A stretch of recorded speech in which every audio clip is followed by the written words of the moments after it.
আসসালামু আলাইকুম, স্বাগতম আপনাদের খবর 24 আপডেটে। যেভাবে এখনও কোপার দলে ফিরতে পারেন নেইমার, বিস্তারিত দেখে নিন ভিডিওতে। ইনজুরি আর নেইমার যেন একই সম্পর্কিত। ক্যারিয়ারের প্রায় পুরো সময় ইনজুরিতে কাটানোর কারণে ব্রাজিলের হয়ে অনেক গুরুত্বপূর্ণ টুর্নামেন্ট মিস করেছেন তিনি। অথচ ফেলের পর ব্রাজিলের বড় তারকা হতে পারতেন তিনি।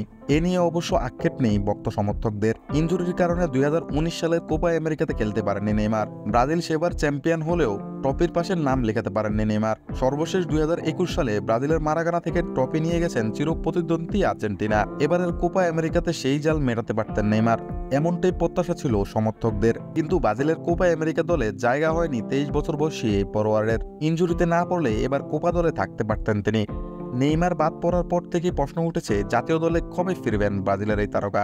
গত বছর ডিসেম্বরে ব্রাজিলের জাতীয় দলের চিকিৎসক রদ্রিগো লসমার বলেছিলেন এ বছর আগস্টে মাঠে ফিরতে পারবেন তিনি। এর মধ্যে গত ফেব্রুয়ারিতে নেইমার তার ক্লাব আল হিলালে ফিরে গেছেন। পুরোপুরি ফিটনেসে ফিরতে চেষ্টা করছেন তিনি।